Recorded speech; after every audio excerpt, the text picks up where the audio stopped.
बस आधा ढक्कन इस चीज़ को डालना है और एग्लोनिमा का पौधा सालों भर हरा भरा बना रहेगा।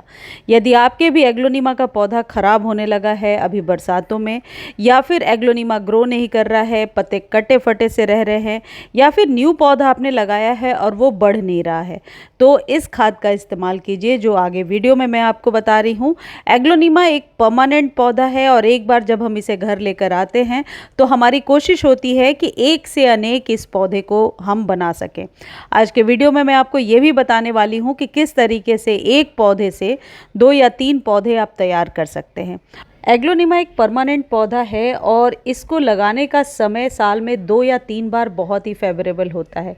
एक तो अभी बरसातों में, दूसरा स्प्रिंग के टाइम में, और तीसरा जो है आप सर्दियों में भी एग्लोनिमा को लगा सकते हैं। हालांकि ग्रोथ तो स्लो हो जाती है लेकिन पौधा बहुत अच्छे से सर्वाइव हो जाता है। यदि आप एग्लोनिमा का पौधा अभी नर्सरी से लेने जा रहे हैं तो आपको इस बात का ध्यान रखना चाहिए कि ऐसे किसी एग्लोनिमा को लें जिसमें 2 या 3 जड़ें नीचे से रूट्स जो है उसकी निकली हुई हों। उस तरीके का यदि एग्लोनिमा भी आप घर लेकर आकर जब आप रीपॉट करेंगे तो अभी के अभी आप 2 या 3 जो है पौधे तैयार कर सकते हैं। और बरसातों में क्योंकि पौधे को लगाना इजी है और ह्यूमिडिटी बहुत ज़्यादा होती है तो पौधे के सूखने के चांसेस नहीं होते हैं। जैसे आप मेरा ये एग्लोनिमा का पौधा देख रहे हैं, इसमें 3 जड़ें बनी हुई हैं, नीचे से 3 तरीके के रूट्स आई हुई हैं। तो मैं जब इसे रीपॉट करूँगी तो 3 पौधे बहुत आसानी से तैयार हो जाएंगे। इनको तैयार करने के लिए कौन सी सॉइल इस्तेमाल करना है, किस तरीके का सॉइल मीडिया बनाना है, ये भी वीडियो में मैं आगे आपको बता रही हूँ। जब कभी एग्लोनिमा को रीपॉट करें तो आप कोशिश करें कि 6 इंच से ज़्यादा बड़े कंटेनर में ना लगाएं। और यदि न्यू पौध भी लगा रहे हैं तो डायरेक्टली आप 6 इंच के कंटेनर में लगा दीजिए, क्योंकि एग्लोनिमा की रूट्स बहुत ज़्यादा नहीं फैलती हैं। और 6 इंच के कंटेनर में, यानी कि जब गमला थोड़ा सा कंजस्टेड होता है तो एग्लोनिमा बहुत अच्छे से ग्रो करता है। बहुत बड़े कंटेनर में यदि आप इस पौधे को लगाते हैं तो जल जमाव ज़्यादा होगा और जब भी आप पानी डालेंगे तो पानी जल्दी सूखेगा नहीं। तो आपको यहाँ पर एक चीज़ मैं मेंशन करना चाहती हूँ कि जब भी आपके एग्लोनिमा का पौधा खराब हो रहा है आप ध्यान दीजिए, ज़रूर आप ओवर वाटर कर रहे हैं। एग्लोनिमा की कोई भी वैरायटी हो आपके पास, 5 से 6 वैरायटी तो बहुत आसानी से अभी नर्सरी पर मिलेगी। किसी भी वैरायटी में यदि आप पानी एक्सेस डालते हैं तो एग्लोनिमा 1 से 2 दिनों में ही खराब हो जाता है। देखिए, इस तरीके से रूट डिवीज़न से अलग कीजिए। रूट डिवीज़न से अलग करके ये पौधा बहुत आसानी से ग्रो हो जाता है। यहाँ पर एक चीज़ ध्यान रखेंगे कि इस पौधे को जब आप रीपॉट करेंगे तो आप इसको शेड में ही रखेंगे, धूप में बिल्कुल भी नहीं रखेंगे। जो सॉइल मीडिया है वो भी पहले आप समझ लीजिए। आपको नीम खली ज़रूर डालना है, वर्मी कंपोस्ट डालना है 10-10%, और बाकी के 20-30% आप कोकोपीट लीजिए ताकि मिट्टी भुरभुरी बनी रहे और हल्की भी बनी रहे। इस पौधे को आप अंदर इंडोर भी बहुत आसानी से चला सकते हैं। बाकी सॉइल जो है वो थोड़ा कम रखिए, 20% ही रखेंगे तो सही होगा। रीपॉट करने के टाइम, अभी बरसातों का समय है, तो आप उसके रूट्स पर भी थोड़ा सा फंगीसाइड ज़रूर डाल दीजिए, थोड़ा सेफ्टी के लिए या प्रिकॉशनरी तौर पर, और फिर इस पौधे को लगा दीजिए। एक चीज़ बहुत ही ज़्यादा इम्पॉर्टेंट है यहाँ पे कि जब आप रीपॉट करेंगे इवनिंग के टाइम में कीजिए और पौधे को शेड में रखिए और उस दिन पानी बिल्कुल भी मत दीजिए। रीपॉटिंग के तुरंत बाद यदि आप पानी दे देते हैं तो इसकी पत्तियां एकदम से झुक जाती हैं, ड्रूपी हो जाती हैं, और फिर वो पत्तियां गिरेंगी ही और नई पत्ती आएगी, और ये पूरा प्रोसेस करने में कम से कम 30 से 35 दिन लग जाते हैं। तो ये वही पौधा है जिसको मैंने अलग किया है रूट डिवीज़न से। और आप देखिए मिट्टी कितनी ड्राई है, मैंने अभी पानी नहीं दिया है, 24 घंटे के बाद ही इसे पानी दूंगी, और वो भी स्प्रे करके।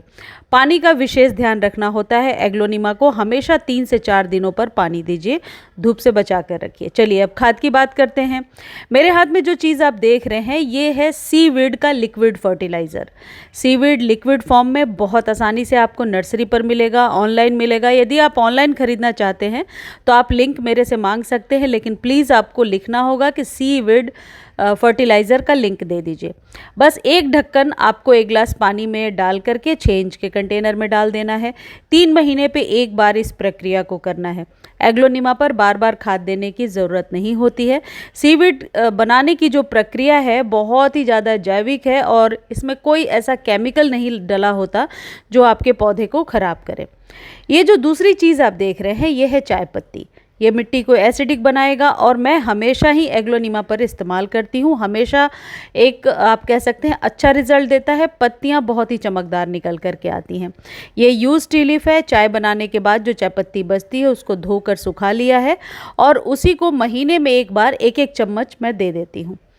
तीसरी जो इम्पॉर्टेंट चीज़ है वो है एलोवेरा का इस्तेमाल। एलोवेरा के पल्प को आप पानी में डाल करके चाय पत्ती के साथ 24 घंटे छोड़ दीजिए। अगले दिन छानिए और छान करके इसके पत्तों पर स्प्रे कर दीजिए। बचे हुए पानी को आप रूट्स में डाल दीजिए। इससे पत्ते बड़े बड़े और चमकदार निकल करके आएंगे। एग्लोनिमा पर यदि आप सीवीड एक्सट्रैक्ट नहीं भी देते हैं और ये दोनों चीज़ों का इस्तेमाल करते हैं तब भी एग्लोनिमा बहुत आसानी से चलता जाएगा, क्योंकि एग्लोनिमा को मैंने देखा है कोई अलग से एक्सेस खाद की ज़रूरत नहीं होती है। हाँ, यदि आपका एग्लोनिमा बिल्कुल बढ़ ही नहीं रहा है फिर तो आप एप्सम सॉल्ट का भी छिड़काव कीजिए, आपको कई बार वीडियो में बताया है। नहीं तो इतनी चीज़ें जो मैं आपको बता रही हूँ ये काफ़ी है एग्लोनिमा के ग्रोथ के लिए। इससे पत्तियाँ ज़रूर लश ग्रीन निकल करके आती हैं और एग्लोनिमा की खूबसूरती तो पत्तियों में ही है। रंग बिरंगी उसकी पत्तियाँ ही जो है चमकदार होती हैं, खूबसूरत होती हैं। इसका इस्तेमाल आप मनी प्लांट पे भी कर सकते हैं। इससे मनी प्लांट के पत्ते बहुत ही चमकदार और नए निकल करके आते हैं। आप इसको छान कर स्प्रे कीजिए या डायरेक्टली जड़ों में डाल दीजिए। इसका इस्तेमाल भी आप मंथ में एक बार करेंगे। बस एग्लोनिमा को एज इट इज़ जहाँ लगाया है वहीं रखिए, बार बार रिपोर्ट नहीं करना है। साल में 1 या 2 बार जब लगता है रूट्स भर चुका है तभी रिपोर्ट कीजिए। रिपोर्ट करने का सही टाइम बरसातों का है और स्प्रिंग का है। इन सभी चीज़ों के इस्तेमाल से आप सूखे हुए एग्लोनिमा को भी ठीक कर सकते हैं। देखिए मेरे एग्लोनिमा की ग्रोथ लगातार हो रही है। कोई केमिकल अलग से नहीं देती हूँ, बस सीवीड एक्सट्रैक्ट दिया है, कभी कभी एप्सम सॉल्ट का छिड़काव किया है और चायपत्ती और एलोवेरा वाली खाद गर्मियों में ज़रूर देती हूँ। बरसात में सिर्फ पानी से बचा करके रखना है। एक भी पानी यदि आपके पौधे में जमा होता है तो रूट रॉट होगा और पौधा ख़राब हो जाएगा।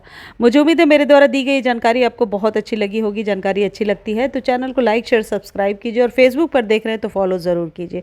मैं आपको बरसात में भी सॉइल दिखा रही हूँ किस तरीके से सॉइल ड्राई है। ऐसा ही ड्राई सॉइल आपको रखना है, बिल्कुल गीली मिट्टी इसको पसंद नहीं है। धन्यवाद।